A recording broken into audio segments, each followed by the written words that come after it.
So therefore, but they are being used. but if I go by the yardstick of what all you are mentioning, and I'll go back to Jairam Ramesh, that if you're saying that Yogendra Yadav is almost like an RSS agent, he has ill-advised Congress. So what is Jairam Ramesh then, according to you? Is he also some kind of a sleeper cell member, or is he part of the RSS who's within the Congress but functioning for BJP? Are you hinting at something like that?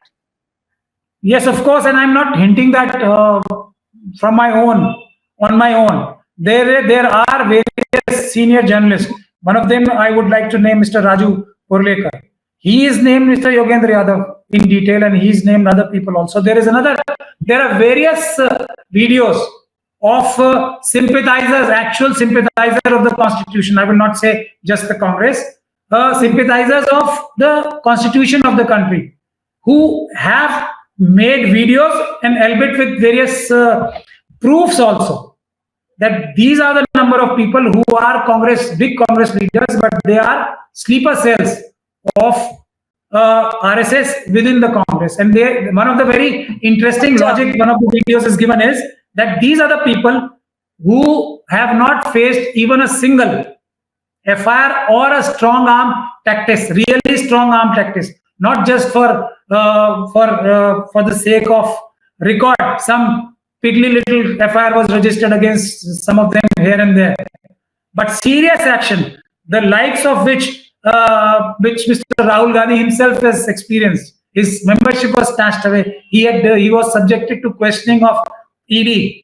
So that kind of attack has never happened with all these sleeper cells, which are top leaders of the Congress party. That's the logic, and I buy that logic, and that's a valid logic. No, but what I don't understand is that why is the senior leadership of the Congress party, or maybe the central leadership of the Congress party, is not able to understand this? And I'm sure after the results have come yesterday, and the fact that the blame has been put on the EVM, so is the party not realizing whatever is happening with it? Well, I would disagree with you that you don't understand. You are a seasoned journalist, and you understand these things more than me. But you want me to say that, yeah. So you wanted to hear from my mouth. Since I am being interviewed, you want me to say things about this. You and the world knows traitors in the Congress who were closest to Rahul Gandhi.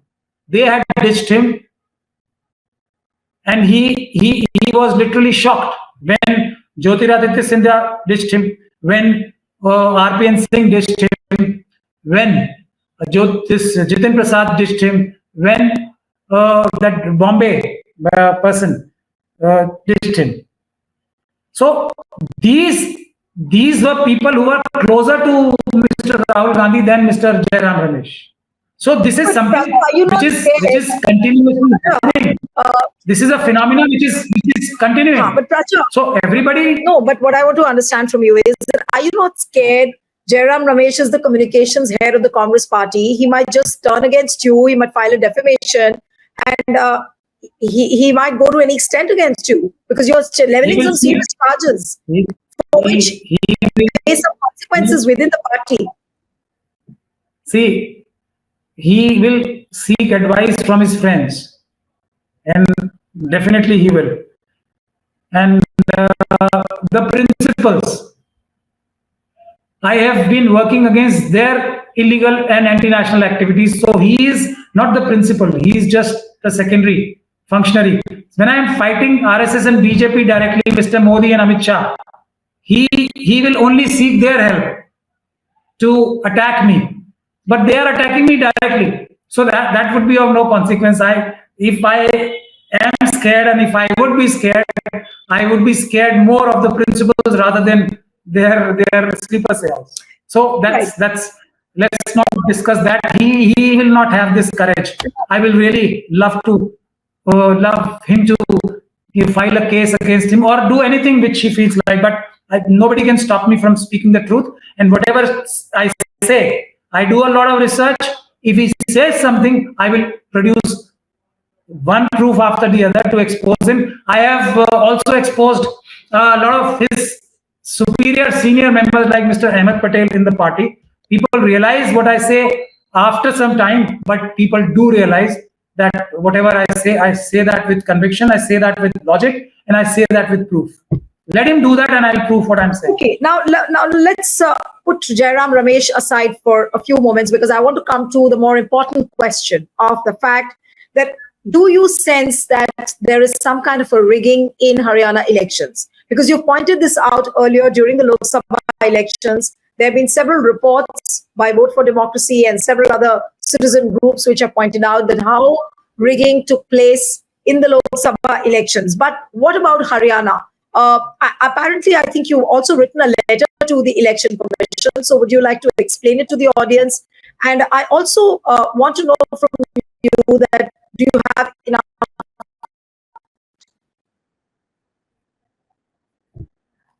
See, proof of the pudding is in eating.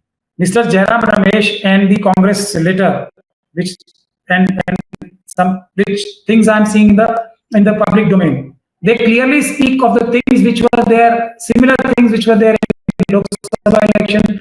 They are putting out the data. They are saying Election Commission is delaying the uploading of the voters, and no absolute numbers have been. All these are proofs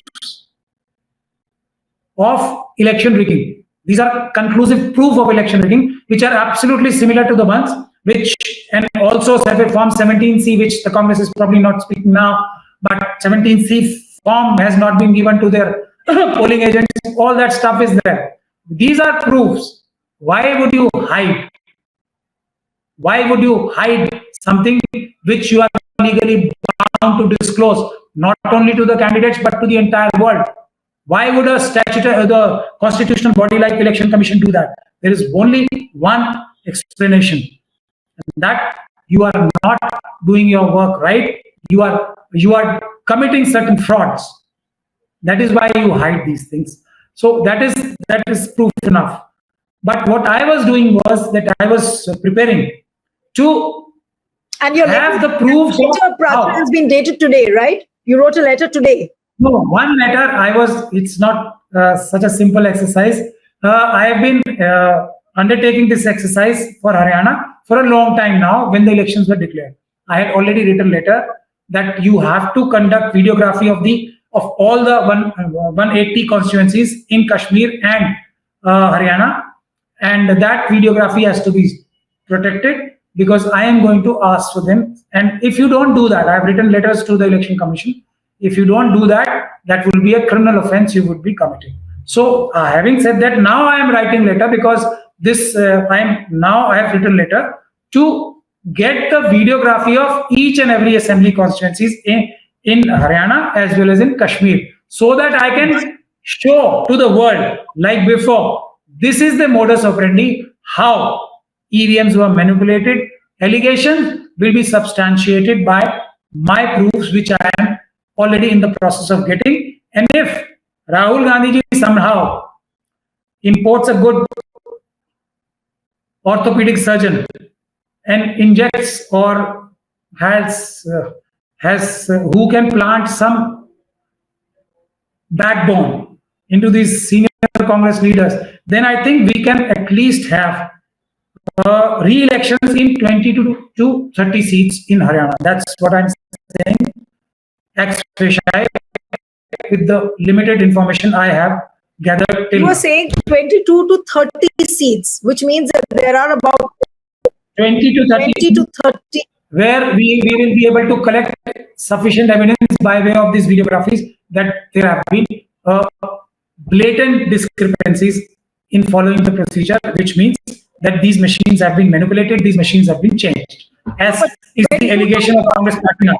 When you talk about the discrepancies, what are they?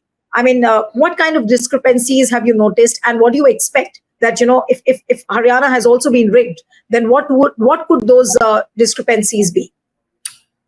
The evidence I have, and I will collect more evidence, is the fact that the procedure laid down, the legal procedure laid down by the Election Commission, by representation of People's Act, and the rules made under it, and the guidelines, and the frequently asked questions, and the notifications issues, letters issued by the Election Commission, which are mandatory to be followed for a free and fair election without manipulation of EVM machines, which form the basis of the Supreme Court's judgment that these are the basic norms which have to be followed in letter and spirit for declaring any election free and fair by EVM.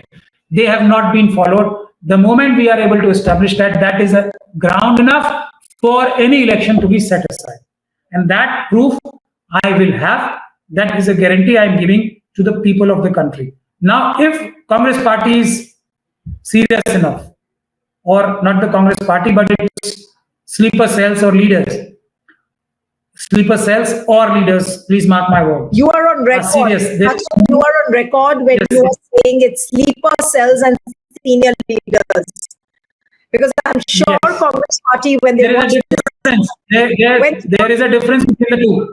I'm Some saying senior when- leaders who are not sleepers and cells, other senior leaders who are sleeper cells. I'm sure- That is a distinction I want to No, make. I'm saying I'm sure the senior leadership of the Congress, when it watches this interview, is going to underline these words when you are using terms like sleeper cells and the senior leadership. Yes. Yes, there are leaders who are not sleeper cells, who are genuinely wanting to work for Congress. There are. So what I'm saying is, they are saying that we are investigating. We are considering. This is what the sleeper cell is saying now. There is no need. I have all the proofs. Come to me. It's that simple.